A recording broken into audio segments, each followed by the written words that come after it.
หันมาจังเลยจังว่าเหงางงกเลยมันนอนมาแต่หมู่บ้านบ่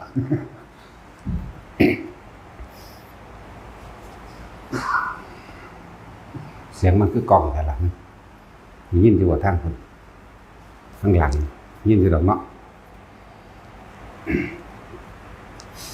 พวกเฮานั่นแค่ว่าต่างกันจากเศษฝุ่นที่ไหลไปตามกระแสลมที่มันพัดไปเมื่อลมหยุดเมื่อไหร่เฮาก็ตกลงสู่พื้นดินเมื่อนั้นแหละคือตายเนาะเห็นบ่จังว่าพากันมั่วเมา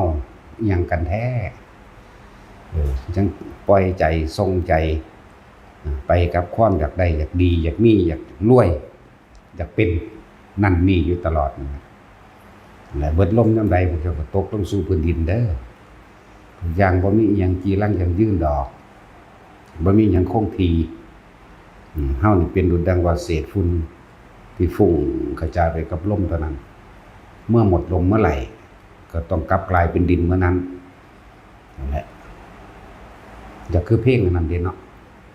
ยัง everything that's in the wind เห็นปะวัวฝรั่งก็เป็นได้แท็กซี่ that's in the wind ดุจดังสายลมมันมีค่ายังดอกคนเฮาเกิดมามีค่าได้เพราะว่าการได้ทำความดีกับผู้อื่นเท่านั้นถ้าทำเพื่อเจ้าของก็ได้มาเกิดแม่นบ่ล่ะนั่นแหละ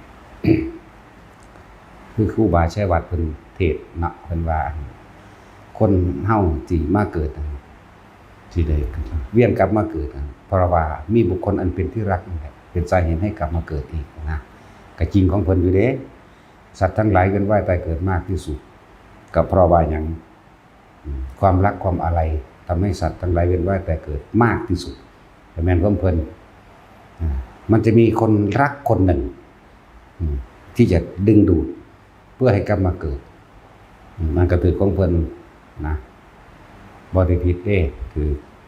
แต่ว่าเฮานี่รักทุกคนนี่นะจักเฮาสิมาเกิดนำไผกันแน่ จักผู้ใดสิเป็นผู้อันดึงดูดให้เฮามาเกิดก็เฉพาะผู้นั้นบ่หน้าเนาะรักทุกคนเสมอกันทั้งมนุษย์และอมนุษย์ทั้งหลายจังซั่นแหละบ่เคยสั่งไผดอกมักหมดบ่เลือกผู้หญิงผู้ชายทั้งมนุษย์และอมนุษย์พร้อมจักว่าอมนุษย์สัตว์เดรัจฉานเทวดามันนี่เรียกอมนุษย์บ่สิว่าหยังกับมนุษย์แต่ว่าเฮาบ่แม่นว่าคนผู้ใดผู้หนึ่งสิดึงเฮามาเกิดได้เด้ก็บ่ฮู้ว่าไผดึงคือกันเพราะว่ามักเบิด เนาะตาจุยนี่ก็ฮักเขาคือเก่าแท็กซี่มื้อนี้พอได้ด่า ฮักตัดสินหลายก็หมู่ก่อนถึงด่าดูก็หมู่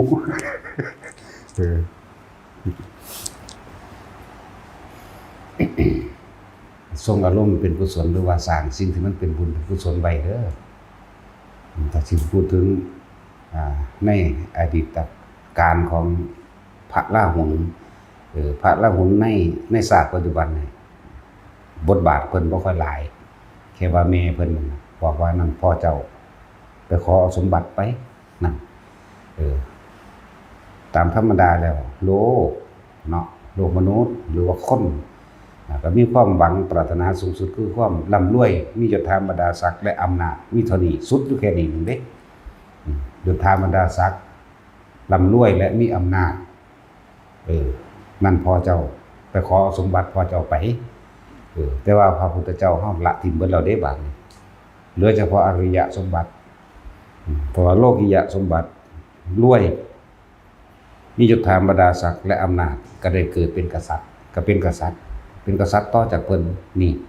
แต่ว่าในความรวยในยศถาบรรดาศักดิ์และอำนาจทั้งหลายเหล่านั้นล้วนแล้วแต่เป็นสาเหตุแห่งความไปเกิดและทำบาปอีกกษัตริย์ได้กระสร้างตามความเป็นจริงแล้วในพระปรมาภิไธยที่เส้นลงไปล้วนแล้วแต่เป็นคำสั่งเพิ่นเบิดนั่นเพิ่นเป็นหลับข้อมูลนั่นว่าล่ะเขาสั่งมีอาญาจำคุกมีอาญาปรับสินไหมมีว่าประหารชีวิตผู้นั้นได้หลับผู้เจ้าของเด้จังซั่นแหละแล้วพระพุทธเจ้าเฮาเพิ่นเล็งเห็น เป็นโทษล้วนๆเลยนะเพิ่นก็เลยเอาอริยสมบัติสมบัติที่ไม่เบียดเบียนทำร้ายให้ผู้ใดผู้หนึ่งเสียชีวิตทรัพย์สินตลอดทั้งมนุษย์และอมนุษย์นั่นแหละเป็นสมบัติที่บ่ต้องมารับผิดชอบอิหยังกับมันอีกบ่ต้องมากังวลกับมันอีกบ่ต้องมารับบาปรับโทษกับมันอีกเพิ่นเล็งเบิ่งแล้วเพิ่นเห็นแล้วอริยสมบัตินั่นแหละสมคุณค่ากับพระหุนที่พระหุนนั้นเสียสละมากกับเราตถาคตเคยเกิดเป็นลูกแม้นว่าสิเคยขัดใจพ่อแม้เพียงครั้งเดียวครั้งหนึ่งหรือในวาระจิตใดวาระจิตหนึ่งไม่มีบ่มีสมบัติอันใดในโลกที่จะเหมาะสมที่สมควรแก่ราหุลนี้เลยจำเราต้องเอาอริยสมบัตินี่แหละจึงสมควรแก่ราหุลนะเรื่องสั้นละบ่ล่ะจึงเอาอริยสมบัติให้ ก็แสดงธรรมเรื่องเรียกว่าเพิ่นก็สอนอริยสัจนั่นแหละเอาง่ายๆสอนอริยสัจให้ในที่สุดแล้วเพิ่นก็บวชเป็นสามเณรองค์แรกในพุทธศาสนาเพราะเพิ่นเคยปรารถนามาแล้วจนได้รับพุทธธรรมนายมาตั้งสมัยพระพุทธเจ้าปฐุมมุตระสัมมาสัมพุทธเจ้าพระปฐุมเป็นผู้ทำนายให้เพิ่นเคยอยากเป็นลูกพระพุทธเจ้าองค์นั้นจากว่าละหรือพระปฐุมหรือว่าสุวัฒนกุมารอันเป็นลูกของพระพุทธเจ้าเป็นว่าได้เป็นลูกของพระพุทธเจ้านั่นแหละเลยมีความปรารถนาก็เลยสั่งสมบุญบารมีมาทบุญเลยจนถึงที่สุดแล้วก็สมความปรารถนาในศาสตร์นี้นั่นแหละทุกคนมันมีมาแล้วล่ะทุกคนมันมีของเก่ามาแล้วมันจึงเป็นคนเนาะมันจังมาฟังธรรมใดเด้บ่ซั่นมันฟังบ่ได้เด้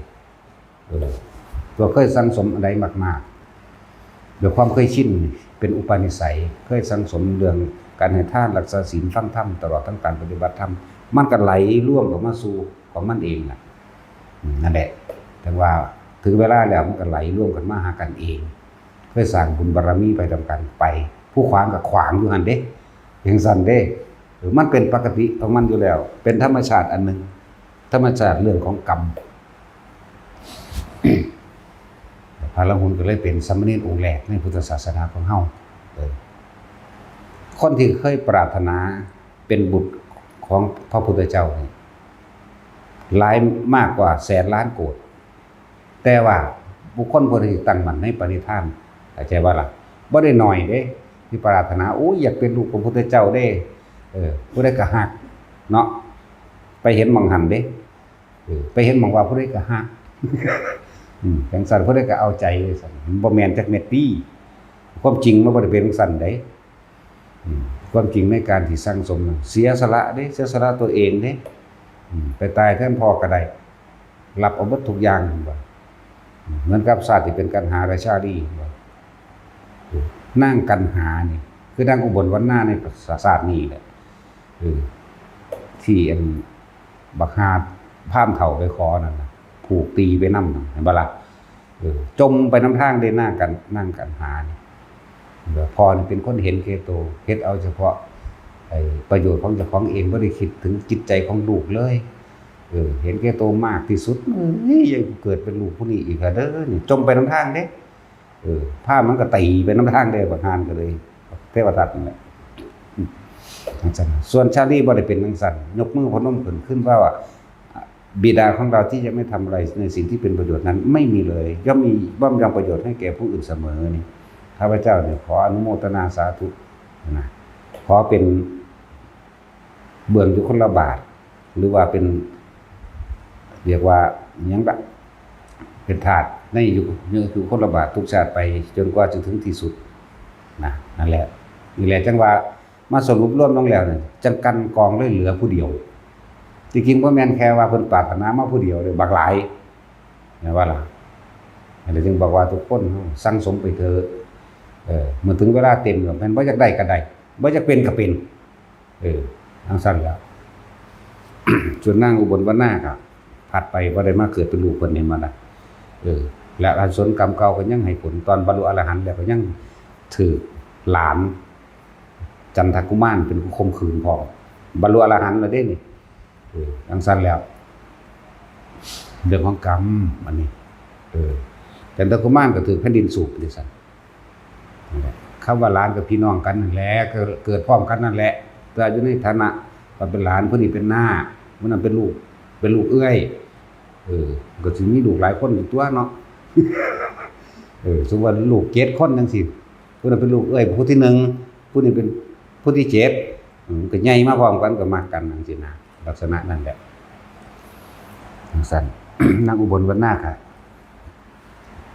ได้ไปเกิดเป็นลูกเศรษฐีผู้อื่นนั่นแหละจังซั่นส่วนพระราหุลก็ได้มาเกิดเป็นลูกพระพุทธเจ้าเฮานี่แหละสุดท้ายได้สมความมุ่งมา่ปรารถนาเพิ่นเป็นผู้มีความการศึกษามากโอ้แต่มื้อเพิ่นบวชที่แรกว่าธรรมดาเด้หลังจากพระพุทธเจ้าเรียกว่านำทางเอาอริยสมบัติให้บวชตะกี้เพิ่นบ่ได้ให้อยู่นำกันเด้ว่ามีแน่นั่นนี่เด้บวชแล้วก็บ่มีผู้ใดหัวซ่าเพิ่นเด้อยู่โดยลำพังตนเองอยู่โดยบ่มีไผเอาใจเด้นั่นน่ะพอหาหม้องนอนก็บ่ได้เลยไปนอนในสวนแม่นบ่ล่ะจังซั่นล่ะไปนอนในสวนมันบ่มีหม้องนอนนี่ซั่นอุปชฌาย์เพิ่นกับพระสารีบุตรอุปชฌาย์พระราหุลนอนในสวนพระเจ้าตื่นขึ้นในตี3ตี4ก็เพิ่นสิเข้าห้องน้ำที่เพิ่นทางนี้เพิ่นยินเพิ่นก็เลยก็แอมขึ้นนั่นใครแม่นบ่ล่ะราหุลเองพระเจ้าข้านั่นแหละได้เอาใจบ่ล่ะบ่ได้เอาใจจักนิดเพิ่นจึงมาระลึกถึงยังน้อยเกินไปยังรักษาตัวเองบ่ได้นั่นๆนี่เพิ่นก็เลยว่าอนุญาตให้สามเณรนอนอยู่กับหมู่ภิกษุสงฆ์ได้แต่ว่าบ่ให้เกิน7มื้อในมื้อที่7นี่จะต้องเปลี่ยนไปหาผู้ใหม่อีกจักบ่ให้เกิน7คืน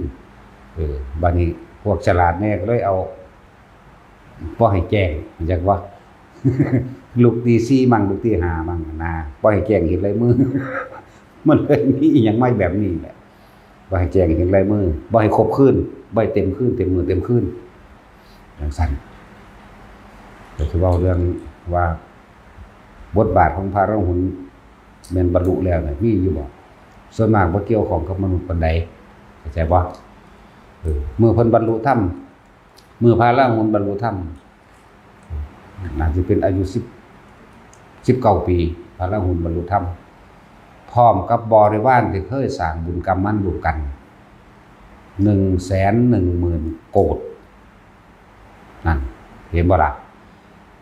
อาจจะบ่มีบทบาทตอนเป็นมนุษย์แต่ว่ามีบทบาทก็ว่าเพิ่นเป็นผู้มีความเพียรมากเป็นผู้มีศึกษามากเป็นผู้ว่านอนสอนง่าย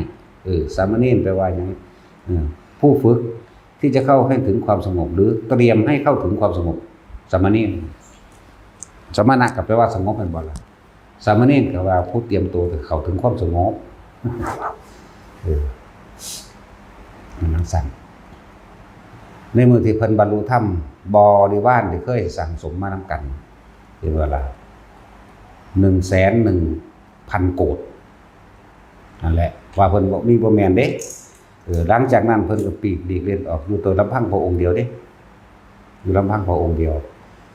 เพิ่นบ่โปรดเทศสอนเอามนุษย์ดอกเทวดามากกว่าที่ตกข้างกับเพิ่นเองที่เคยสั่งสมบุญบารมีมานำกันบางที่ก็เข้าถึงพระรัตนตรัยมั่งโสดาสกิทาคานาคามั่งนี่เพิ่นก็เอาพวกนี้ดันพวกนี้จนถึงอายุ29ปีอายุบ่ยืนเด้แต่แถมซ้ำบ่ตายในโลกมนุษย์อีกมันมีอยู่บ่ในหัน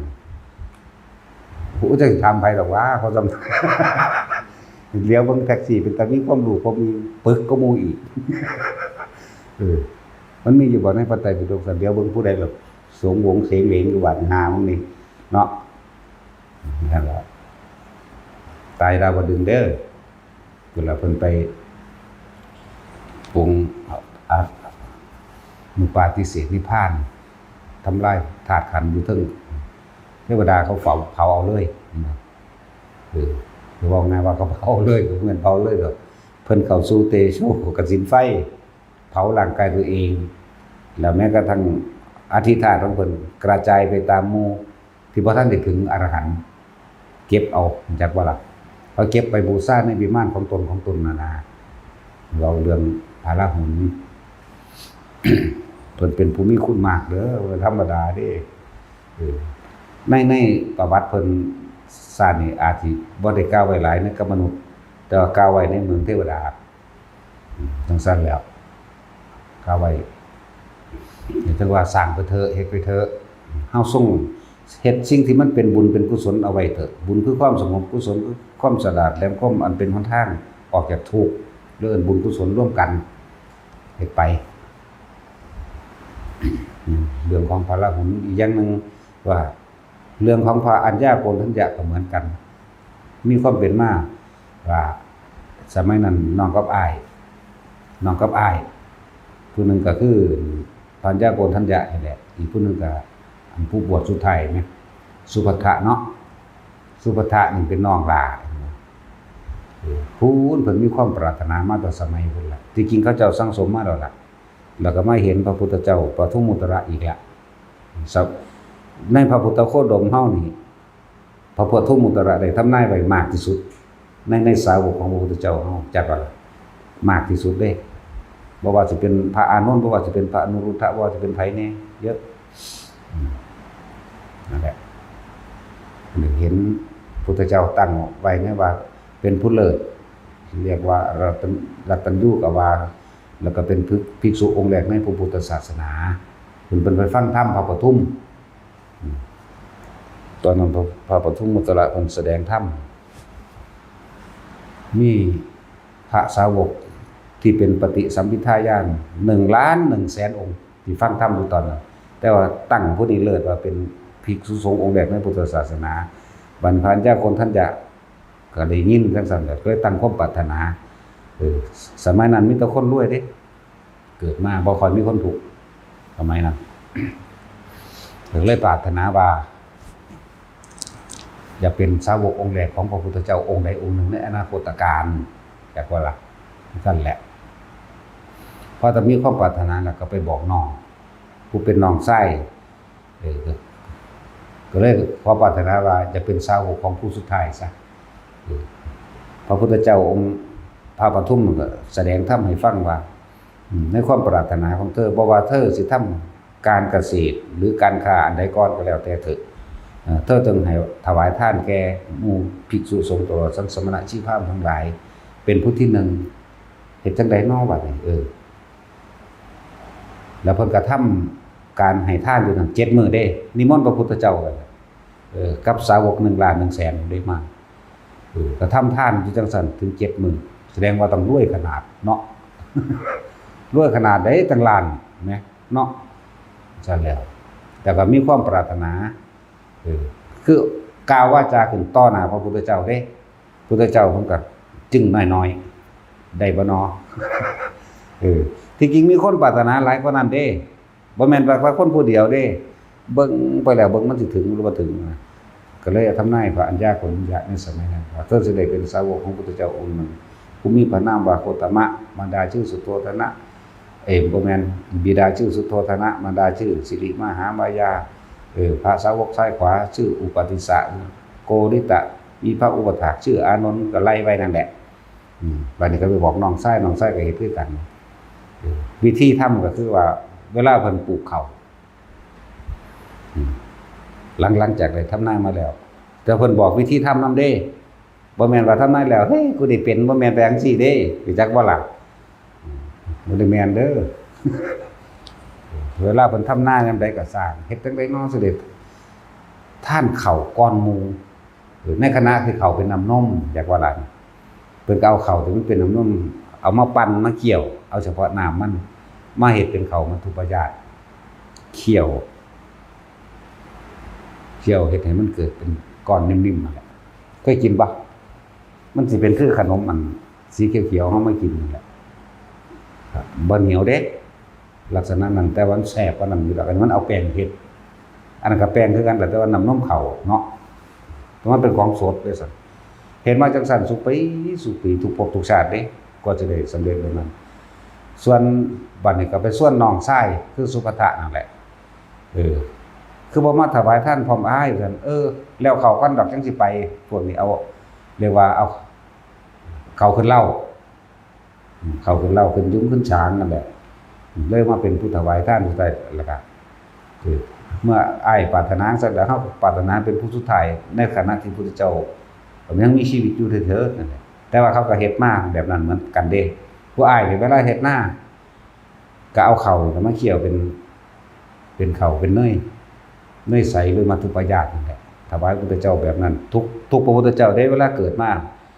แม้กระทั่งพระสงฆ์มันปลายสมัยก็ช่างเดี๋ยวผู้น้องก็เฮ็ดจังซั่นละเขาขึ้นแล้วจังเอาไปถวายเห็นนะมันเลยมีบุญประทายข้าวเปลือกจังว่าล่ะ มันมีมาแตะพูดล่ะมันเป็นหากะมีเด้เลยเป็นบุญประทายข้าวเปลือกเขาขึ้นแล้วจังซั่นแหละผู้น้องได้เห็นมาจังซั่นเขาเจ้าก็สมหวังมาได้ล่ะ ตลอดเวลายังเพิ่นก็ว่าไปตั้งแต่บำเพ็ญเพียรมา1อสงไขยแสนกับตอนนี้ข้าพเจ้าได้เป็นผู้สำเร็จได้ปรารถนาแล้วเรียกว่าอัปทานอันเป็นอัปทานก่อนเพิ่นที่สิเข้านิพพานเพิ่นสิอัปทานเบิดนั่นแหละระลึกถึงความหลังที่เคยสั่งสมบารมีมาเลยว่าอัปทานตะกี้อุปาทานบัดนี้เป็นอะแล้วเพราะมันสมหวังแล้วอุปทานแปลว่ายึดมั่นถือมั่นในสิ่งที่ตัวเองปรารถนาแล้วก็ทำตามมาสมความปรารถนาแล้วเรียกว่าอัปทานเป็นว่าอัปทานระลึกถึงทราบซึ้งในบุญคุณของพระพุทธเจ้ามาวิชา3ก็สำเร็จแล้วทิฏฐิ6ก็สำเร็จแล้วปฏิสัมภิทาก็สำเร็จแล้วเนี่ยคือระลึกถึงพระพุทธเจ้าก่อนสิปรินิพพานที่เป็นแบบนั้นหมายถึงพระอัญญาโกณฑัญญะก็เหมือนกันแล้วบทบาทของพระอัญญาโกณฑัญญะบ่ค่อยมีในอันตอนพุทธเจ้าเฮามาแล้วกว่าเพิ่นเป็นภิกษุผู้เริ่มต้นแรกก็เป็นเถระอีกอย่างนึงเคยคิดว่าพระโมคคัลลากับพระสารีบุตรสิมาทำการเคารพกราบไหว้เฮาเนี่ยเกรงใจบ่กล้าบ่ท้ามาที่สิแสดงอีหยังได้เต็มที่จึงขอลาพระพุทธเจ้าไปอยู่แต่เพียงลำพังผู้เดียวไปอยู่ป่าชัดท่านเป็นเขตทั้งพม่าล่ะป่าชัดท่านเขตละตอระวังพม่าน่าจะเป็นทั้งเมืองการนะเมืองการเราก็ต้องหนาจากหัวห้ามละเนาะ แล้วก็ล่ามเข้าไปทั้งพุ่นละมันดาเล่ล่ะไปทั้งสั้นละจังแม่นบ่แม่นละ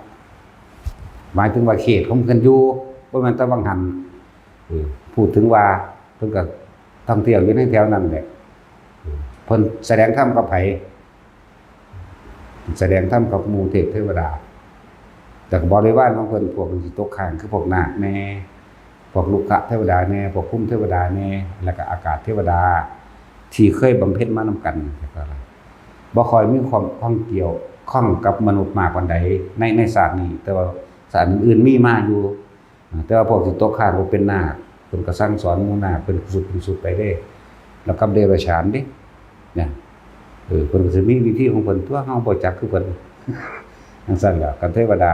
ภูมิเทวดาลูกขะเทวดาแล้วก็มีสร้างพระเจ้าสร้างจัดท่านเป็นผู้อุปถากพระเจ้าสร้างเวลาไปบิณฑบาตนั้นมีมากก็สร้างอะไรเป็นผู้อุปถากเวลาต้มน้ำร้อนก็มีได้สร้างก็เก่งด้วยเนาะสร้างก็เก่งได้เฮ็ดจังได๋เอาต้มน้ำร้อนเอาไฟจวดไปจูดเอาบ่ของสร้างมันใหญ่น้ำเก่าขอนใหม่แห้งๆเลยถูกันถูแล้วก็ใบไม้มะพร้าวแล้วก็ถูก็เป่าไฟขึ้นบ่ล่ะไฟก็ติดปึ๊บของสร้างเนาะมันก็เอาขอนใหม่บักใหญ่แล้วมาสุมไฟเบิ่มขึ้นต้มแบบไรเอากิ่งก้อนหินมาพิ้งกันกับอันกองไฟนั่นไว้ได้ความร้อนแล้วเอาง่วงมัดใส่กับขอนมันกึ่งลงน้ำมันก็ขึ้นแล้วล่ะแล้วก็ไปนิมนต์ให้เพิ่นไปสงน้ำต้มน้ำร้อนให้อาบแล้วฉลาดเด้มันธรรมดามีความฉลาดของสร้างอยู่จังสั่นเฮ็ดอยู่จังสั่นอุปถากอยู่จังสั่นเวลาย้อมผ้าย้อมจังซี่ก็ไปขุดเอาดินนั่นแหละดินสีแดงๆนั่นน่ะนั่นแหละเป็นหยังพม่าคือจังมีผ้าออกสีเปลือกมังคุดออกสีแดงๆของเพิ่นบ่ไปหาอันปั๊มต้นไม้ไถไว้มาย้อมผ้าเป็นบ่ล่ะก็สร้างแล้วก็ขวดเอาดินแล้วมาตีใส่น้ำให้จักว่าล่ะดินแดงนี่เนี่ยจังมีผ้าออกมาสีคำแดงๆสังเกตรอดประมาณสั่นล่ะพระพม่า ผ้าเขาเจ้าเป็นผ้าแบบนั้นล่ะสีออกสีแดงๆหรือเปลือกมังคุดเนาะบัดนี้ก็เอาผ้าน่ะไปซักไปย้อมก็ได้มาแบบนั้นก็ใส่แบบนั้นมาเลยมาเท่าเดี๋ยวนี้ลูกศิษย์อันพระอัญญาโกณฑัญญะแล้วพวกพม่าน่ะ หลายมันเป็นเขตของเพิ่นก็ท่องเที่ยวอยู่ในเขตพม่านั่นแหละหลายอยู่หรอกแล้วแต่เพิ่นสิไปไสล่ะบาดสิตายนี่พี่บาดเห็นว่าขนาดพระอรหันต์ยังตายผู้เดียวบ่มีไผไปเผาสร้างนั่นแหละเผาแม่นว่าล่ะบ่ได้ยากคือคนพวกนี้เด้คนพวกนี้โอ้ยย่านไผบ้านไว้เผานำโอ้คือเงิดหลายสิตายบ่แห้งแล้วยังยากน้ำยันบ่มีญาติมาบ่มีคนมางานศพอยากอายคนอยู่โอ้ยพวกบ่มีสมองเนาะพวกบ่มีสมองพวกบ่มีหยังเลยแล้วตายบ่แห้งแล้วก็ไปคิดยากอยู่ว่าญาติเขาบ่มาเผาแต่บ่มีผู้เผาซั่นอุ้ยสัตว์อีแมงเป็นหยังให้มันเน่าอยู่หั่นเนาะให้เขาเหม็นอยู่หั่นโลดไปหยังจังซั่นแล้วเวลาเพิ่นตายเพิ่นสิไปยุดเพิ่นหันหน้าไปทางพระพุทธเจ้าหันหน้าไปทางพระพุทธเจ้าลำพึงแล้วก็อปทานอปทานตั้งแต่สมัยแรกเริ่มต้นที่ธรรมนี้เฮาได้มาจากไสน้อผู้ใดน้อเป็นผู้พาเฮาเฮ็ดเริ่มสังสมก่อสร้างบารมีระลึกลงไปก็ไปคิดถึงพระพุทธเจ้านี่พาเฮ็ดหมายถึงพระพุทธเจ้าโคดมเฮานี่เด้แต่ว่าสมัยนั้นพระพุทธเจ้าเฮาเสวยชาติเป็นโพธิสัตว์อยู่มีพระนามว่าจังซี่เฮาได้เริ่มก่อการกุศลสร้างสังสมบารมีมากขนาดนั้นจนได้รับพุทธธรรมนายจากพระพุทธเจ้าปทุมมุตระสัมมาสัมพุทธเจ้าแล้วก็ไหลมาเรื่อยจนถึงที่สุดบัดนี้เราได้สมหวังแล้วเห็นบ่ได้กิจในพุทธศาสนาสิ้นแล้วไม่มีอย่างอื่นบัดนี้ไม่มีพบอีกก็ว่าคือกันนั่นแหละอายะมัตติมาชาตินัตถิธานิปุณพโบติชาตินี้เป็นชาติสุดท้ายแห่งเราแล้วบัดนี้ไม่มีพบอีกความสมปรารถนาแห่งเราแม้นภาคแห่งวิชา3แม้นภาคแห่งอภิญญา6ตลอดนั้นปฏิสัมภิทัพปัตโตสัมภิทายานเราก็ได้สำเร็จแล้วก็ออกไปทำความเคารพกราบไหว้พุทธเจ้าก่อนสิปรินิพพานแบบเหมือนกันพุทธเจ้าบอกเธอจงแสดงธรรมให้พวกน้องๆได้ดูเถิดแสดงเบิดเปลือกคือกันนั่นแหละเฮ็ดไปเบิดนั่นแหละนอนเอาหัวหนุนดวงอาทิตย์เอาตีนไปใกล้ดวงจันทร์จังซี่เฮ็ดไปเบิดอะไรเฮ็ดทุกแบบมันแหละถ้าสิเว้าเรื่องดิดเด่นๆล่ะเฮ็ดบ่เป็นดอกเฮาเรื่องของเพิ่นเฮาก็เลยบ่จักแต่เฮ็ดเบิดทุกแบบในสุดท้ายแล้วก็เหาะขึ้นชั่ว1ลำตัวของมนุษย์แต่ก่อนแล้วลงมากราบแทบฝ่าพระบาทพุทธเจ้า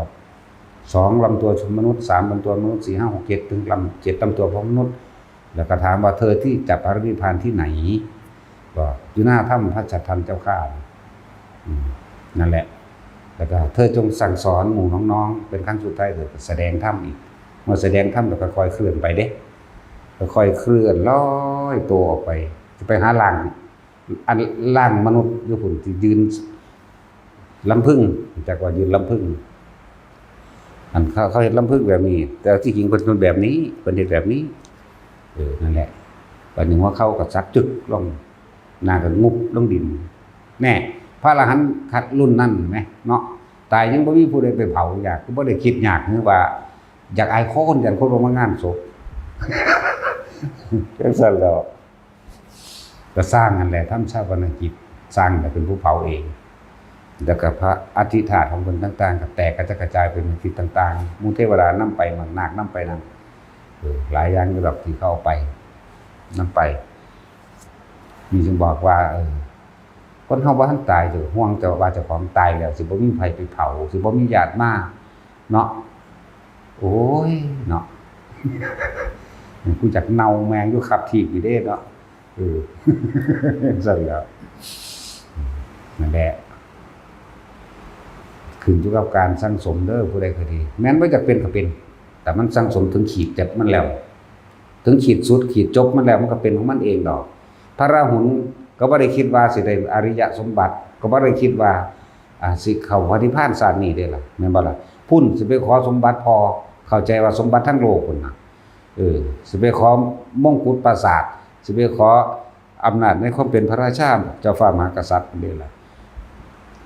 เฮ็ดจังได๋มันก็ต้องสืบทอดทางทายาทตระกูลแล้วเนาะพวกโลกียสมบัติทั้งหลายพุ่นเพิ่นก็ยังบ่ได้คิดว่าเพิ่นสิมาเป็นอรหันต์หรือเป็นพระนิพพานในสุดท้ายชาตินี้นั่นแหละจังไว้เฮ็ดไปเถอะบัดมันเป็นเรื่องเป็นดอกคือเฮากินข้าวเฮาตั้งไว้อยู่บ่ เอากูสิเอา15ค่ำจังอิ่มดอกว่ะมันหลงนับเนาะ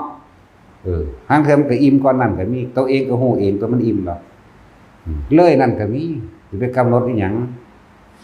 อะไรจังว่าเหมือนกันแหละกับพวกเฮาถ้าอยากสงบมันบ่สงบเข้าใจบ่ล่ะอยากได้มันบ่ได้ได้แนวจังซี่ของว่างมันบ่ได้ง่ายๆเด้ถ้าพวกเจ้าข้าอยากถ้าบ่อยากมันจะง่ายจะว่ายากก็เหมือนง่ายจะว่าง่ายก็เหมือนยากเด้เพียงแต่ว่าความอยากลงมันก็ได้เองได้ในสิ่งที่ไม่มีเด้มันบ่มีเด้จังว่าล่ะโอ้ยจังว่าเราสันติธรรมเฮ็ดหยังและเฮ็ดไปเถอะอย่าไปตั้งความหวังอันนั้นอันนี้ไว้เฮาต้องตัดความอยากความทะเยอทะยานอยากตัดไว้อย่าไปตั้งหวังว่าต้องสงบต้องได้ชาตินั้นชาตินี้หรือต้องมีหูทิพตาทิพมีก็มีไปตายแหละภาษาจังซั่นเนาะพอบอกเขาล่างเก่งเขาขาตายซ้ำตัวแม่นบ่ล่ะคือว่าเลิศด้วยฤทธิ์กันคือเขาขาตายอยู่แล้วกรรมแบบหูทิพก็ตายหูบ่ทิพก็ตายคือกันนั่นแหละเว้ยเด้ก็ได้ดอกเด้บางพวกก็เลยพวกหูหนวกเขาก็ซื้อให้อยู่ได้ละหูทิพแหละเฮ็ดไปเถอะเฮ็ดเหมือนกับว่ามื้อนี้สิเป็นมื้อสุดท้ายของเฮาโลดตัดตายจังว่าตัดตายจะไปตั้งหวังไว้คำว่าปัจจุบันขณะคือหยังปัจจุบันขณะคือลมหายใจเข้าออกปัจจุบันขณะคือจุดอุณหภูมิคือรู้สึกตัวรู้สึกตัวอยู่ในกายของตนนี่แหละในจุดใดจุดหนึ่งอันเป็นฐานที่ตั้งแห่งจิตเอาตั้งไว้แล้วนั้นสติปัฏฐาน4น่ะกายเวทนาจิตธรรมเวทนาจิตกายเอาไว้ได้บัดนี้เฮาจังมาตั้งกรรมฐานเอาไว้มันมั่นคงเอาไว้หน้าผากเท่านี้มีความรู้สึกนวงๆนึบๆเย็นๆก็ว่าไปต้นๆโยนๆก็ว่าไปในกลางหน้าผากเฮาเองนี่เนี่ยนี่ก็เป็นปัจจุบันแล้วจักบ่ล่ะบางคนก็เอาไว้ในลมอยู่กับลมจนชินแล้วนี่ก็เป็นปัจจุบันแล้วบ่มีอดีตบ่มีอนาคตตัวเด้นี่จักว่านี่อยู่แค่นี้ถ้าไปตั้งไว้ว่ากูสิจังซั่นสิได้จังซี่มันบ่เป็นให้ดอกมันเป็นอดีตอนาคตไปแล้วนั่นเมื่อไหร่ที่เราคิดถึงอดีตจินตนาการจิตคิดถึงอดีตมโนนึกภาพจินตนาการวิญญาณย่อมเกิดขึ้นความรู้สึกเกิดขึ้นแล้วพบเกิดขึ้นแล้วเด้นั่นแหละพุทธเจ้าระงับดับภพได้อยู่ในกายเจ้าของเองโลดนั่นสิเห็นดอกหน้าเมื่อจิตตั้งมั่นเป็นสมาธิแล้วจึงจะเห็นสิ่งที่ไหลไปซึ่งเป็นสิ่งที่เห็นได้ยากแต่ไม่ยากถ้ามันตั้งมั่นจักว่าล่ะคือความคิดนั่นเองความคิดมันคิดไปถึงไสล่ะคิดถึงคนเก่าๆบ่นั่นแหละบ่ได้คิดถึงคนใหม่ดอกมันบ่ทันรู้จักกันมันจะเอาหยังมาคิดถึงเดี๋ยวนี้แม่นบ่ล่ะตะกี้เฮาก็ยังบ่ได้คิดถึงพญาคอนว่าท่านรู้จักกันมั้ยแน่อนาคตนะบัดนี้รู้จักกันแล้วบัดนี้คิดถึงพญาคอนมันเป็นอดีตได้เลยเมื่อคิดถึงอดีตแล้วก็อนาคตก็เกิดจังว่าล่ะซั่นแหละตะกี้เฮาบ่ได้คิดว่าสิเห็นผู้นั้นรู้จักผู้นี้เลยล่ะก็ซื่อๆของเฮาอยู่เด้แล้วบุคคลว่าถ้าคิดถึงสิ่งใดก็ช่างย่อมคิดถึงอดีตทั้งนั้นอดีตบุคคลสัตว์สิ่งของทั้งคิดถึงจินตนาการจิตมโนจิตธรรมดามันว่างๆไปแต่ว่ามันซ่อนสุขสรรพสิ่งอยู่ในหันแหละเนาะทุกอย่างร่วมอยู่ที่จิตสัญญาเวทนาสังขารวิญญาณร่วมอยู่ที่จิตนั่นแหละจิตนี่มันก็ว่างของมันอยู่ในหันแหละแต่ว่าทำนั้นร่วมทุกอย่างไว้คลุมไว้ทุกอย่างแล้วแต่ว่าบัดนี้อาศัยอายตนะตาหูจมูกลิ้นกายกระทบสัมผัสรู้สึกก็คิดก็นึกเมื่อคิดเมื่อนึกแล้วความรู้สึกก็เกิดพอใจบ่พอใจเกิดพบเกิดนั่นแล้วทั้ง4แล้วแต่เฮาหาเครื่องอยู่แห่งจิตทรงอารมณ์เป็นกุศลทรงฌานเจริญฌานหาเครื่องอยู่ให้มันได้แล้วแม้มันคิดไปมันก็เป็นแค่ว่าจิตตสังขารมันก็เป็นแค่สังขารขันธ์ก็ว่าความคิดอันเป็นหมวดหมู่ของความคิดจักว่าล่ะโอ้ยบอกบาลีแล้วบ่เข้าใจหยังดอกแต่ว่าปางอยู่ปันพอแห้งอยู่เนาะนั่นแหละแม้นมันสิพุทธขึ้นมาเรื่องใดก็สร้างเฮาบ่ปรุงแต่งต่อเฮาก็รู้ซื่อๆมันมีอยู่แล้ว คือสัญญาเข้าใจว่าสัญญาที่หลวงตาเพิ่นเน้นให้อยู่เรื่องนึงอยู่หั่นนะสัญญาน่ะละเอียดก็สังขารเด้ว่าซั่นโอ้แต่ก็แม่นของเพิ่นนั่นแหละเฮาบ่เถียงจักเม็ดเลยอันแนวจังซี่สัญญาเอามึงคิดถึงเฮือนมึงดูถึงแม่นอีหลีแต่คิดถึงเฮ็ดแล้วแต่บ่คิดต่อเด้สังขารก็เกิดบ่ได้เนาะนั่นแล้วก็อาศัยสัญญานี่เด้ก็ทุกคนก็เกิดมาจากอดีตเกิดมาจากสัญญาเบิดนั่นแหละนั่นบ่ซั่น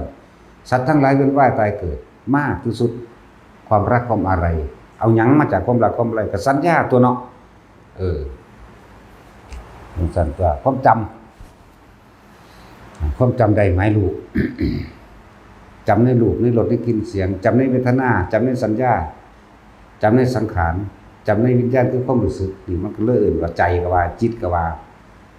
จิตมโนวิญญาณก็เนื่องกันอยู่ในอันเดียวกันนี่แหละ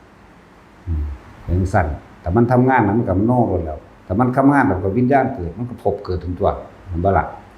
เฮ็ดจังได๋เฮาสิหยุดได้หยุดคิดเลยเป็นจิตว่างๆเลยเป็นจิตจะเป็นจิตก็เลยเป็นผู้รู้กับจิตได้เป็นอันเดียวกันนี่รู้สึกโตนี่ก็เอาล่ะแม่นเดือนอื่นๆ10วันสิพุธขึ้นมันบ่พุธขึ้นตาเฮาเห็นเขาย่างไปเว้ากันเรื่องนั้นเรื่องนี้เฮาบ่นำเรื่องของเขามาคิดเฮาก็รู้ซื่อๆได้ล่ะมันบ่ล่ะแล้วทั้งสั้นล่ะมันอีหยังเกิดขึ้นได้มันมีแนวเกิดได้แต่เฮาบ่ไปน้อมเข้ามาเฮาไปทอดสะพานแห่งความคิดเฮาไปดึงมันเข้ามาเองจักบ่ล่ะเฮาไปเอาหลอดไปต่อเอามาซื่อๆเรียกว่าทอดสะพานแห่งความคิดให้มันไหลเข้ามาหยังเจ้าของได้เป็นผู้ไปดึงเข้ามาเองทั้งที่สรรพสิ่งทุกอย่างมันมีอยู่แล้วของมันนั่นก็ล่ะเฮาเป็นผู้คิดให้มันเป็นอยากได้แบบนั้นอยากเป็นแบบนี้เองอยากให้ผู้อื่นเป็นแบบนั้นแบบนั้นนะอยากกูอยากได้อันนี้เด้นั่นไปละบาดจังซั่นแล้วนั่นแหละเจ้าของเกิดได้รู้จักในปัจจุบันขณะที่เขาคุยกันเรื่องนั้นเรื่องนี้เฮาก็รู้ว่าเขาคุยกันเรื่องใดแต่ว่าเฮาบ่ไปยืนยันตัดสินในผิดในถูกในดีในเลวจักบ่นี่ในบุญในบาปบ่ไปยืนยันตัดสินอีหยังเห็นซื่อๆรู้ซื่อๆก็ว่าแต่วิธีมันก็บอกซุมื้อเนาะบางคนก็อยู่ในสติหรือปัจจุบันหรือรู้สึกตัวบางคนก็อยู่ในลมหายใจตลอดบางคนก็อยู่อุณาโลมบางเทื่อมันก็เลื่อนขึ้นกลางหัวมั่งความรู้สึกนุบนาบอยู่บนหัวนั่นน่ะจักบ่ได้นึบนาบภาษานี่มันยากอยู่เด้แต่ว่าความรู้สึกมันบอกได้เด้ความรู้สึกอันนั้นแหละบางคนก็บอกเป็นภาษาเนาะว่าเป็นตึงๆมั่งเป็นฮัดๆมั่งหน้าหยาๆช้าๆบางคนก็ว่าไปเนาะบางคนก็ว่าเป็นง่วงๆบางคนก็ว่าเย็นๆโอ้ยสารพัดลองเบิ่งเด้อเอามือจุ่มน้ำร้อนลองเบิ่งดูสิว่าภาษาใดร้อนเหมือนกันนี่แหล้วเนาะบางคนก็บ่ได้เป่งคำว่าร้อนโอ้ยแม่นว่าซั่นบางคนก็ว่าโอ้ยร้อนตัวนี้บางคนก็โอ้ยไปเลยบางคนก็ด่าไปเลยก็ความรู้สึกผู้นั้นสัมผัสเองเป็นเองร้อนเองความรู้สึกอันเดียวกันนั่นแหละภาคของจริงเป็นสั้นแต่ว่าภาคภาษาที่สิว่ากันไปสารพัดสะสมไปเถอะยิ่งก็ดีพระอัญญาโกณทัญญะคุณก้อนหนาสิได้รับจะทำนายเป็นเฮ็ดมากับพระพุทธเจ้าเฮามาพอแห้งแล้วเด้ศาสตร์มันได้พากันเกิดเป็นหยังแน่ล่ะคือบ่ได้แล้วแต่ว่าศาสตร์นั้นพระพุทธเจ้าเฮาเกิดเป็นหยังเอาเกิดกับพระพุทธเจ้าปทุมนี่เอาจักว่าล่ะเวลาราชสีห์แน่เห็นบ่นั่นเป็นราชสีห์เด้สิงโตพระพุทธเจ้าเข้าสู่สมาบัติพระองค์นั้นเรียกว่ารักษาความปลอดภัยไปถวายรักษาความปลอดภัยที่จริงบ่หาแต่รักษาเพิ่นก็ได้ดอกเนาะแต่สิว่าบ่เพิ่นรักษาตัวเพิ่นเองบ่แห้งนั่นล่ะแต่ว่านี่หมายคือว่าเฮาเข้าไปขอทำคุณงามความดีกับเพิ่นเกิดเป็นเครื่องประดับของเฮาเองเนาะนั่นแหละอยู่7มื้อเมื่อพระองค์ออกจากสมาบัติแล้วห้องกู้ขึ้นอ้อมทุกทิศนั่นแหละพุทธเจ้าเล็งเบิ่งแล้วอ๋อต่อไปราชสีห์นี่สิได้เป็นพระเจ้าองค์นึงแน่จังซั่นแล้วนั่นแหละอีหยังก็บ่เที่ยงเนาะอย่าคิดว่ายิ่งใหญ่เด้หลายคนวาดภาพจินตนาการในคำว่าพระโพธิสัตว์ ต้องเป็นกษัตริย์นักรบต้องเป็นพระราชาต้องยิ่งใหญ่ต้องมีอำนาจแม่นบ่โอ้ยเป็นแต่แนวอันแต่ละตนเป็นสัตว์เดรัจฉานกันหลายแม่นบ่ล่ะเป็นมหาทุกขตะกันหลายภพหลายศาสตร์ดีแน่ก็เป็นฤาษีชีไพเป็นพระราชาก็ถือเขาขาธรรมดาบ่เป็นแต่เรื่องสั้นๆเด้อย่าไปคิดเด้บางชาติก็เกิดเป็นปลาดุกเห็นบ่เป็นปลาดุกกับนางพิมพาก็เป็นปลาดุกคือกันนางพิมพาเพิ่นท้องบัดนี้เนี่ยคิดเบิ่งเด้อปลาดุกมันมีแต่ไข่ลูกนางพิมพาสิหลายปานใดในภพนั้นชาตินั้นจักสิลูกหลายปานใดเอาจังซั่นแหละในภพนั้นชาตินั้นได้ลูกอยู่120,000 คนแต่ว่าสัตว์ป่านั่นแหละเฮาเอิ้นว่าคนนั่นแหละลูกก็เจ้าหลายขนาดนั้นแหละเอาก็บ่แม่นว่าซั่นก็ธรรมดานั่นแหละซั่นแหละว่าสิได้อยู่ก็บ่ด่าดอกเนาะแต่จริงนั่นแล้วท้องแกมีการแพ้ท้องเด้คือคนนั่นแหละจะกินยาแพทย์อ่อนๆบัดนี้ยาแพทย์อ่อนๆผู้มันก็ไปเกิดอยู่หม่องน้ำตื้นๆตั้งแต่ดนไปแล้วไปหาให้เมียกินก็ไปหาคาบเอายาแพทย์อ่อนๆกะว่าได้ปุ่มนึงพอดีเต็มปากกำลังสิมาแล้วคนหาปลานี่ซ่อมซักหางพอดีเลยดิ้นรุดออกมาได้แว่งไปเครื่องนึงบ่ล่ะเฝ้าแต่ว่าโดยความคิดถึงเมียฮอดเมียเฝ้าเอายามาให้เมียกินบ่ล่ะแต่ว่าเอาหางนี่บังไว้บังตอบังนั่นบังนี่ไว้เรื่อยๆจังซั่นแหละ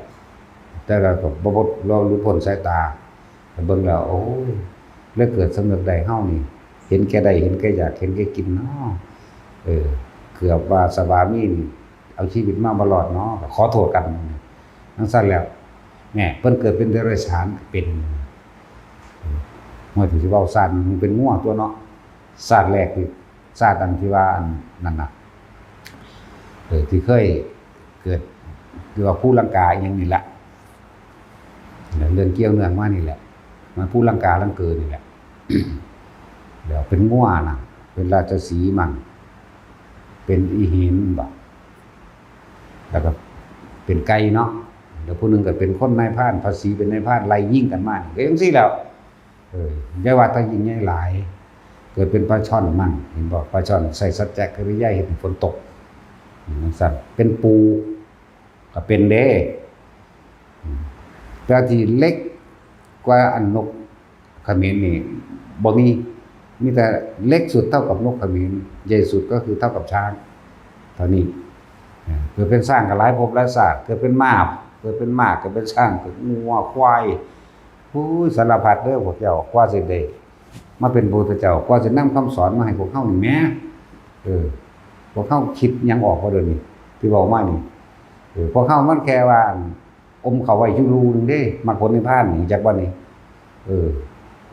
ยังตัวผมเว้าไม่แดกลงในหัวข้อให้เอาเนาะเว้าหนำใจก็ว่าตีนแดกอมเข้าไว้อยู่รูนี่คือบ่พากันสแตกแดกเข้าไปแน่ภาษาอยู่กับลมหายใจนี่แนวมันง่ายคักแล้วเนาะเพิ่นเองน่ะเสียสละมาขนาดใดกว่าจะได้ตรัสรู้มันเป็นของยากคือหยังนี่เด้กว่าสิได้เป็นพระพุทธเจ้ามาแต่ละองค์เอานี่เว้าเรื่องเพิ่นเสด็จลงจากดาวดึงส์คนที่ปรารถนาเป็นพระพุทธเจ้าตลอดแม้ที่สุดมดแดงที่จะไม่ปรารถนาเป็นพระพุทธเจ้าไม่มีเลยนี่แหมนั่นแล้วบาดเพิ่นเว้าต่อไปแม้18 ล้านโกฏที่จะผ่านเข้ามาได้เพียงหนึ่งก็ยังยากมันแม่นของเพิ่นเด้จังซั่นแล้วผู้ใดสิกล้าเอาชีวิตเจ้าของไปแลกเนาะจังแล้วบางชาติเกิดเป็นลูกเศรษฐีออกบวชเสือมันออกลูกทั้งน้ำสางขนาดสัตว์ใหม่ลงให้มันกินลงไปแล้วมันก็ยังบ่มีแห้งสิขึ้นมาเองเนาะเสือตัวนั้นมันสิกินลูกมันเหลือตัวมันสิเศร้าเหงาหงอยถ้ามันตายมันสิคิดถึงลูกมันแล้วมันสิเป็นบาปมันสิตกนรกโดดเอาเจ้าของลงไปให้เสือกินนี่แหมให้กินมันมีกำลังแล้วคิดเบิ่งว่าเอางาไหมเห็นมั้ย งาไม่บักใหญ่ได้เป็นงาน้อยๆเด้บักใหญ่จนว่าเสือปีนขึ้นได้บ่ล่ะวะเพราะว่าบ่เข้าใจต้องอธิบายขนาดนั้นแหละเนาะส่วนมากบ่มีสมองหั่นน่ะก็เลยต้องบอกขนาดนี้แหละเนาะสมชายแล้วเอาเป็นงาที่มันงามเป็นงามที่มันขึ้นง่ายๆซำเด้เดี๋ยวนี้สัตว์ลงไปก่อนมันก็ขึ้นมาบ่ได้โตนลงไปมันกินมันก็กินอิ่มแล้วมันก็มีกำลังคาบลูกมันขึ้นมาทีละโตละโตขนาดนั้นแหละพวกเฮามันสิไปกล้าอีหยังตั้งแต่เขาด่าซื่อๆกูก็ศูนย์คักแล้วขี่รถปาดหน้านึงก็อุ้ยฆ่ากันตายเลยนี่บ่ธรรมดาเด้แต่เบิ่งสงกรานต์เขาสาดน้ำถูกตากันเหลียวเบิ่งผู้หญิงเดี๋ยวมันก็พากันอันแก่โซ่เต้นลุ้นดังแล้วบัดสิหวงกันฆ่ากันละบาดนี้เนาะก็นั้นแล้วซ้ำนี่นึงก็ฆ่ากันได้หวงกันสั่นแล้วที่ไปกล้ายิ่งกระโดดลงไปซั่นบางชาติเกิดเป็นตัวเหี้ยตัวแหลมใหญ่ฤาษีบำเพ็ญเพียรอยู่ในเพิ่นออกจากไอ้ชานมาแล้วแล่นเข้ากองไฟเอาร่างกายเจ้าของเป็นทาสทั้งใส่แล้วเป็นไก่เท่าใดศาสตร์ที่เขาอันบอกเรื่องดาวไก่น้อยบ่แม่นเด้อบ่ได้เกี่ยวกันก็แต่งนิทานใส่ซื่อๆบ่ได้ไปเกิดเป็นดาวไก่น้อยเด้นั่นแหละท่านไก่เนื้อกระต่ายกับท่านเนื้อไก่กับท่านเนื้อเห็นบ่นี่แบบแล่นน่ะเหี้ยใหญ่นั่นแหละกับท่านเนื้ออีกหลายภพหลายชาติมันยังมีเด้บางชาติก็เป็นงูเห็นบ่ผู้ที่ทัดหนักใหญ่เลือดและเนื้อเอ็นและกระดูกไผสิเอาไปทำลายแล้วดีแนวใดเอาไปเถอะเนี่ยแต่จะขอบำเพ็ญศีลบารมีเห็นบ่ก็จังซั่นล่ะนั่นแล้วบักอันหมออารัมพายจักว่ามันเอาตีนแดกลงในถุงเที่ยวมันนั่นแหละตีนแดกแน่เอาเข้ายัดแน่แล้วก็ทำทาอันคาถาปราบนาคอารัมพายมนต์อารัมพายจริงๆมันบ่ได้มีพิษสงอีหยังด้วยนั่นแหมย่ำจนว่าปากแดงเบิดอรดกัดปากเบิดเป็นพระเป้าพูดใส่ก็เขาบ่กินกบกินเขียดบ่กินปลาบ่กินดิบตามธรรมดากินน้ำผึ้งกับเผือกกับมันยังไปพุ่นนะหมายถึงผู้ที่ทัดหน้าใหญ่นี่แหละมันก็เข้าใจเป็นเรื่องของปุถุชนชาวโลกไปนั่นแหละหากบหาเขียดไม่กินเขาสิกินบอกกันว่าเขาบำเพ็ญศีลบำเพ็ญนี่เพื่อจะเป็นพระอินทร์เด้ก็ได้อีหลีได้ล่ะนั่นแหละปุญญาภิสังขารบุญเป็นเครื่องตกแต่งให้เป็นไปได้ตามใจที่ปรารถนาด้วยการกระทำแห่งตนเด้นั่นแหละเพิ่นเคยขึ้นไปเฝ้าพระอินทร์กับพอเพิ่นเทื่อนึงพระอินทร์ก็เลยถามคำถามพอตอบปัญหาบ่ได้เพิ่นเลยตอบแทนเพิ่นชื่อว่าทัศนะพระอินทร์เลยตั้งชื่อมาให้ว่าผู้ฤทัยแปลว่าผู้มากด้วยปัญญาเลยได้ชื่อว่าผู้ฤทัยหนักใหญ่บ่ได้ชื่อว่าจังซั่นดอกที่จริงน่ะและไปเห็นสมบัติพระอินทร์เลยจักเป็นพระอินทร์ที่ก็ถามข้อวัดสัตตบทหยังต่างๆว่าพระอินทร์เฮ็ดจังได๋สิได้สมบัติแบบนี้พระอินทร์ก็บอกก็เลยเฮ็ดน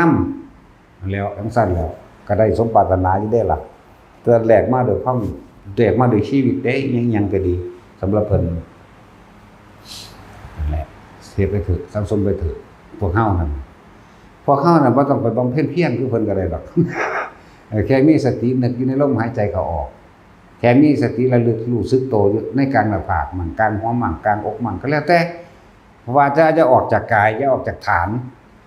ว่าซั่นเอิ้นว่าสติปัฏฐานบ่ตั้งมั่นไว้รู้สึกตัวไว้ในกายเนี่ยกายแล้วก็เวทนาก็คือรู้สึกตัวอยู่ในกายเก่าน่ะจิตก็คือพยายามจะคิดออกไปนอกกายเท่านั้นแหละนั่นบ่ล่ะ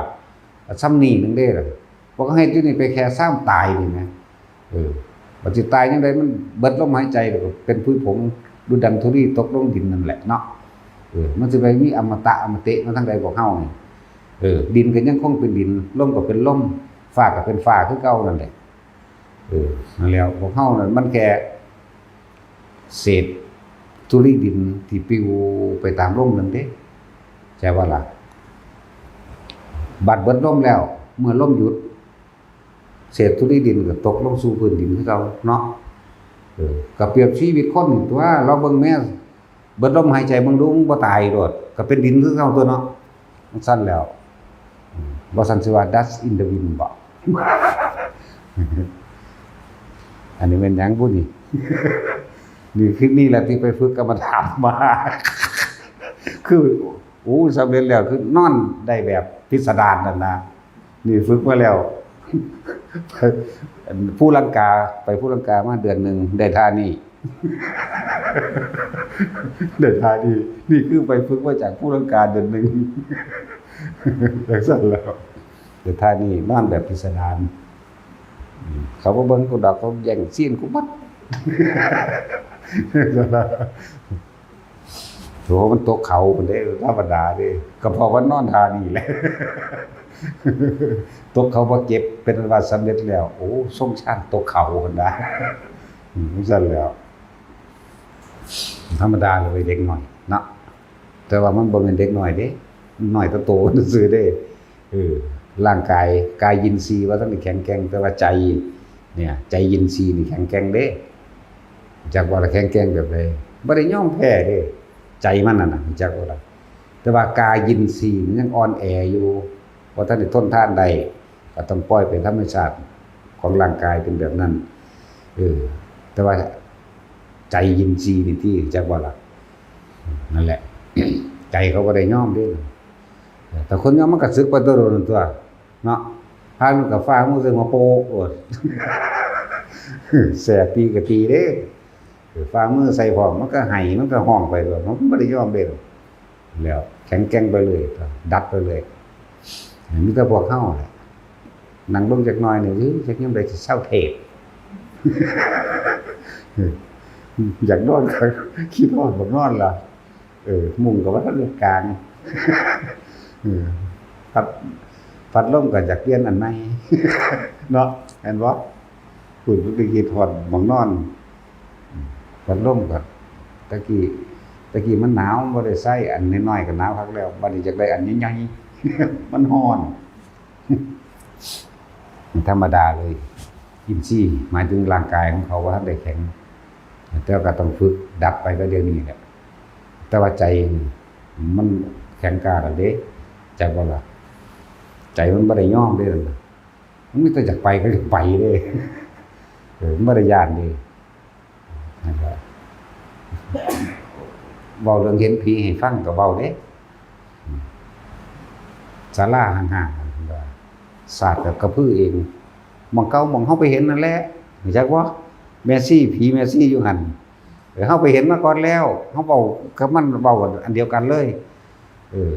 นั่นแหละอยู่ผู้ลังกานะครับถ้าเฮานั่งธรรมดานี่เขาเรียกว่าศาสตร์นี่ศาสตร์ที่มันพาดอยู่นำเฮามันบ่ใหญ่ปานนี้ดอกศาลาห่างๆศาสตร์มันพาดศาสตร์กับชื่อเองคือคนสะบัดนะพึดแล้วก็มาปูลงเด้ปูลงแล้วก็คือเขาลงกราบนั่นแหละแล้วกราบแล้วก็สิไปบัดจะดึงศาสตร์ขึ้นมาคล้ายๆกับว่าเอาศาสตร์มาพาดใส่บาไหล่นี่จักแล้วก็ย่างไปได้บัดนี้ย่างไปก็ไปพาดไว้จะเอาพื้นไม้มานี่บัดนี้คือสิหยอกเนาะหยอกกันได้บัดนี้สัตว์ทางนั้นจั่วมาทางนี้สัตว์จั่วมาทางนี้เด้จั่วมาหาเฮาพร้อมนั่นแหละอย่างสั้นแล้วถ้าเดี๋ยวก็เป็นล่างแมซี่พับขึ้นมาแน่บัดนี้ก็ไม่กวาดน่ะเกาะหอยอยู่นำกลางๆน่ะนะกวาดหรือไม่กวาดเองดึงศาสตร์ตัวนั้นดึงศาสตร์ตัวนี้บางทีก็โยนกระโถนมาหาเฮาในเว้าเรื่องของเฮาเองแต่เพิ่นบ่ได้เห็นลายปานนั้นดอกเพิ่นก็เห็นอยู่ศาสตร์มันพื้อเองผู้พับเรื่องเพิ่นเว้าแล้วก็มีเมซี่นึงบัดเดียวนำเพิ่นย่างเข้ากำแพงแล้วว่าซั่นนี่เพิ่นเว้าซ้ำนี้ของเพิ่นนั่นน่ะจำผู้เดียวนั่นแหละ ก็ของเฮาเห็นมาก่อนมันให้หลายกว่านั้นแล้วว่าหลายยอกกว่านี้เอาไม้กวาดมากวาดแล้วก็เอาข้างเทือกกับกิ่งกระโถนมาหาเฮากาเขาให้ลงจักเล่นก็เล่นตัวกูก็เตะแม่กันตัว เตะขึ้นไปเด้เฮาเอาอีจกนี่ใช่บ่ล่ะเตะปึ้งขึ้นไปสัตว์ปุ้งทั้งคนมันก็ปึ้งมาคือกัน หยอกกันดีคือกันเล่นกีฬาเตะฟุตบอลเตะไปเตะมาอยู่นั่นแหละห่วยอีหานี่มันสิอยู่บ่อยู่เท่านั้นตัวบัดนี้ ไปบักใหญ่เลยเสียงสังกะสีเวลาเพิ่นสิไปสังกะสีทั้งเรื่องเคร่งทีเดียวเงียบกึบเลยนั่นแหละก็เอาพวกไม้มาอีกไปคนละมือหยอกกันมีเด็กน้อยพร้อมเด้อีกแอกมาละ2คนมีเด็กน้อยกับพี่ผู้เฒ่าคนนึงเด็กน้อยมาหยอกกันก่อนเด็กน้อยมาแล่นหยอกกันคือกันแหละอีกแอกธรรมดาเด้เวลามันสากกันแขนรุดเด้เด้อเด็กน้อยมันหยอกกันมันมาตีกันให้เบิ่งซ้ำนี่แหละสากแขนกันปึ๊บแขนรุดออกมาเด้มันหลอกเฮาล่ะบ่จริงมันหลอกเฮาบ่มีหมู่มันยันเฮาเหงาซากแขนหลุดออกมาบางทีก็ยังคือข้างแขนเนี่ยตบหัวนี่หัวก็หลุดออกมาแล้วมันไปดึงเอาหัวมาเด้หัวหลอกกันก็เดี๋ยวผู้เฒ่ากันว้ายสุไปยังเท่านั้นเดี๋ยวผู้เฒ่ามาบัดนี้เดมือยาวๆมันดึงเอาเด็กน้อยขึ้นไปสินะน้ำกันนั่นแหละแก๊งเดียวกันนั่นแหละสั่นแล้วแก๊งเดียวกันทำทามาซื่อๆใน3คนเขานั่นแหละอันแม่ซี่นั่นตั้งหากแม่ซี่นี่มื้อนั้นบ่มาพวกใหม่เปลี่ยนใหม่ๆเรื่อยๆดอกนั่นแหละวัดผู้เสงบ่แม่นยังก็ลืมล่ะผู้หยังก็ผู้หยังเนาะผู้ลังกานะผู้วังวัดหลวงปู่วังเด้อมีอันแหละแล้ว แต่สมมุติขนาดพระเน้นขึ้นไปก็เก็บค่าขึ้น30 บาทแล้วเด้เจ็บหาโคตรเป่าโคตรแมงยังบอกปลาไม้เนาะปลาไม้นี่จะเป็นศัตรูกันอีหลีเด้กับอันพระกรรมฐานบ่มีหยังไปรักษาไม้ไว้ให้เจ้านายขายเนาะบ่แม่นไปปลูกป่ารักษาป่าดอกโคตรแม่มึงนี่ แต่หน้าเดี๋ยวมันจะเกิดเป็นหมอดดอกแค่กินใหม่เป็นปวกมันดวงหัวแข็งตรงนี้แหละแต่ว่าก่อนจะได้เป็นยากอยู่เด้เสือสุสิบำเพ็ญบารมีขึ้นมาเป็นปวกเป็นหมอดได้ต้องนรกก่อนนั่นแหละไล่พระลงจากป่าบางได้มีพระองค์1 2 องค์ที่เป็นนั่นหาลือถิ่มเด้บ่มีหยังดอกพวกนี้น่ะบอกมาเรื่องกูศูนย์อีกแล้ว ศูนย์ขึ้นรถเด้แต่บอกมาแนวจังซี่เอาแสไล่ตีครับเนียนตีพระลงมาเด้โอ้ยบ่จะขามตายง่ายๆดอกก็จะมาผูกมันไว้ถากหนังหัวมันออกทีละน้อยละน้อยถากหลังออกเอาเกลือใส่บักพริกใส่ทีละน้อยละน้อยบ่ตายง่ายบัดนี้ก็เอาขี้นกเข้าหนีบแขวมันดึงออกทีละเล่มเนาะจังซี่แล้วเอามันทรมานอยู่หั่นแหละบ่มีหยังบัดเขาขายเป็นรถซุ่งไหมเป็นพวงไปก็พวกนี้แหละไปเฝ้าไว้แต่ขายมันบ่ปลูกหาแมงดอกเนาะจังซั่นแล้วตอนมาสุดตกนรกแล้วสุกก็ไปหาเป็นปวกเป็นหยังนั่นแหละเป็นแมงอย่างน้ำปลาอะไรเวลาไฟไหม้ปลามันก็ไหม้สูนั่นแหละบอกมาแล้วมันก็บ่ฮู้จักโคตรแมงยังดอกเนาะบอกมาแล้วเขาก็บ่ฮู้จักได้ว่าเขาสิได้ไปรับกรรมแบบนี้บ่ฮู้จักว่าเรื่องนี้มันม่วนตลกดีกว่าเนาะออกจากนั้นทำบ่ได้เลิกดอกทำอยู่หั่นก็ดีทำพ่อซอยจิตวะนี่ดอก มันทำดอกอันหลังมือก็เป็นพวกงูมามันเว้าเรื่องอันผู้ลังกาเด้อบ่ทันออกจากผู้ลังกายังเว้าอยู่มันจังม่วนหาลางมือเสียงมันอยู่ทั้งเทิงหมดเด้เสียงคือคนแกอันฟดใหม่ยาวๆใหญ่ๆนี่แหมคือว่าเอาแกงงาใหม่เนาะแกงงาใหม่ขาบลงมาเด้บัดนี้เฮานั่งมันเป็นมันสิว่าทำก็บ่ว่าเป็นชะโงกหินไปไกลๆแล้วงอกเข้ามาน่ะนะเลยเอิ้นว่าทำซื่อๆดอกบัดนี้ก็ย่อยโตลงมาตาพุ่นเด้อย่อยลงมาเด้บักใหญ่เด้สัมปตานเด้ถังแดงบักใหญ่กลางคืนนี่แหละแต่ว่ามันเดี๋ยวเห็นชัดเจนดีบักใหญ่ดำเหลื่อมๆเลยล่ะดำแบบนิ่มๆเลยล่ะ หน่วยงูธรรมดานี่แหละเป็นหัวงูธรรมดาแล้วบ่แม่นคือพญานาคอย่างที่เขาเขียนไว้ในโบสถ์เด้บ่แม่นแบบในโบสถ์เขามาแต่งเอาเป็นธรรมดาหน่วยลงมาแต่ทั้งสูงเฮานั่งอยู่สิที่มันลงมาหน้าเฮานี่ดอกแต่ว่ามันใหญ่เฮ็ดลิ้นแลบๆจะกินขี้หมาอะไรบ่เฮ็ดลิ้นแลบแล้วก็ฮ่าๆใส่เฮาคือเก่านั่นแหละอันน้อยก็อยู่สกลอยู่อันอยู่สกลนี่ซ้ำเสานี่นึงซ้ำเสานี่คนก็บ่รู้จักบ่เห็นซ้ำทั้งสีรุ่นน้อยนะซ้ำอันทั้งสีที่ OA รุ่นน้อยที่มะลิหนาใหญ่มันเอาไว้รองพื้นนั่นแหละรองพื้นหนามันแล้วบ่แม่นทั้งสีใหญ่ทั้งสีรุ่นน้อยเห็นอันอยู่สกลอันอยู่ภูลังกาบางให้ปานกกตาลมันเว้อมากแบบลิ้นก็ย่วยลงไปก็ไปพุ่นมันไปทางหน้าพุ่นเด้เสื้อว่าที่สุดคือว่ามันจาก100 เมตรบ่ความยาวมันสิมันย่วยลงมันสะท้อนกันกับแสงดาวนะอีเกิงก็บ่ทันได้เต็มดวงหรืออีเกิงก็แค่เสียวๆมันนี่แหละแต่ว่ามันเห็นชัด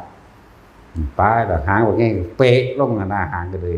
แปลว่ามันลดลงมาหางมันปุ๊ลงหน้าแล้วก็ไปเฮ็ดซ้ำนั่นแหละแต่ละมือก็เลย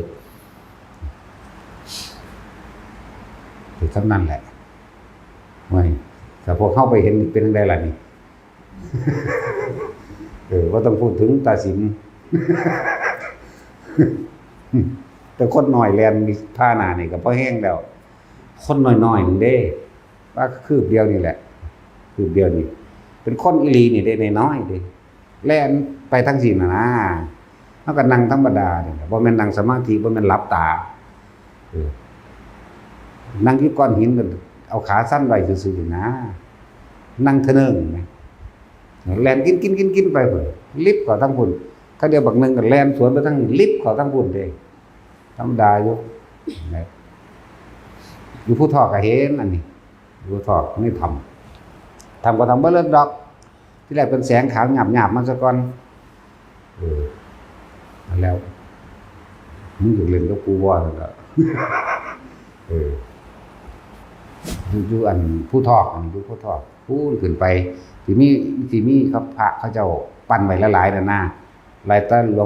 ลวงปู่เสาหลวงปู่หมั่นไหลมาเรื่อยๆยาวๆจัก28 29 องค์พุ่นเด้แต่ว่าเฮาเข้าไปทางพี่เข้าไปทางเขาลงในถ้ำนั่นแหละมันออกมาที่แรกเป็นกลางเว้นได้อันนี้แต่เข้าไปในหันมันก็บ่แม่นมืดธรรมดาอยู่เป็นแสงจวดมาก่อนนั่นแหละโหทักทายมันก็เลยว่าซั่นนี่แล้วก็ไปนั่งเล่นอยู่หั่นซื่อๆบ่ได้ไปบำเพ็ญบำเพ็ญอีหยังดอกก็ธรรมดาไปเที่ยวไปเล่นธรรมดาแล้วมันนั่งออกมาให้เห็นพูนบาดดึกๆมาก็ขึ้นทางปลายไปยอดมันไปสั้น7แบบก็นั่งอยู่มันจังเย็นกลางเว้นบ่ได้มันร้อนกลางคืนมันจังเย็นลมแห้งนะครับบอกเรื่องประหลาดให้ฟังแบบนี้ดอกบางทีมันก็มาขวากบาอยู่ดอกขวากไหล่ห้องเอามือนี่แหละตบจังซี่นะนั่นแหละหลายอย่างอยู่ดอกที่พวกพ่อมานั่นน่ะ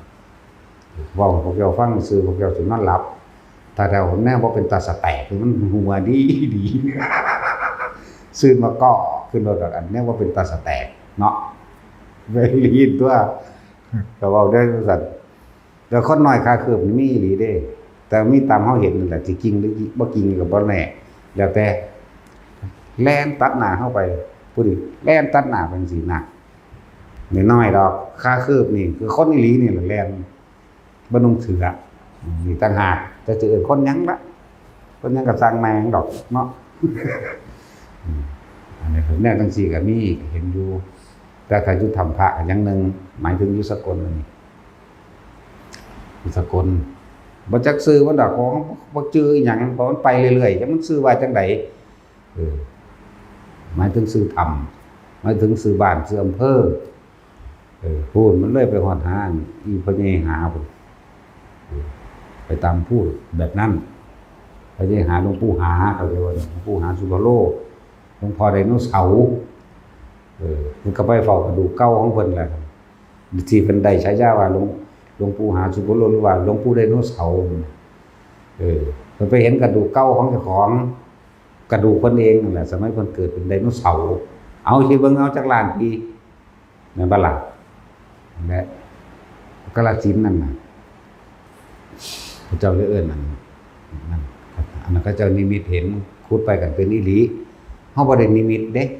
เห็นตาสดๆนี่แหละ เห็นแบบนี้แหละเห็นคือเฮาเห็นกันแบบนี้เพราะฉะนั้นสิว่าภาษานั่งรับฝันอย่ามาเว้าเฮาย่างไปธรรมดาเฮาก็ฮู้เฮาก็เห็นของเฮาอยู่ก็ยังบ่เว้าว่ามันเป็นจริงว่าทุกคนจะไปสำคัญหยังว่ามันมีอยู่จริงเด้อบ่จริงจักอย่างโลดจะไปคิดเข้ามาจะไปวิตกวิจารณ์หยังกับมันบ่ต้องไปลังเลสงสัยหยังกับมันดอกการภาวนาทั้งบ่ว่าแค่ว่าขอให้พวกเฮาผ่านนิวรณ์ได้ผ่านความกังวลได้ผ่านความพอใจได้พอใจในรูปรสกลิ่นเสียงมันกระทั่งความสงบนะพอใจกามฉันทะเห็นบ่หรือว่านั่นแหละ คำว่ากามฉันทะนี่ทีนมิทธะหรือวิจิกิจฉามื้อนี้ปฏิฆะมื้อนี้แค่เฮาบ่มีอีหยังจักอย่างมีสติอยู่กับลมนี่กับอุณาโลมนี่พอบ่ต้องไปสนใจแม้กระทั่งความสงบอยากว่าจะไปคาดหวังไว้คำว่าปัจจุบันขณะคือลมนี่ปัจจุบันคืออุณาโลมนี่ทำความรู้สึกตัวอยู่แค่นี้เองแค่นี้อย่าไปคาดหวัง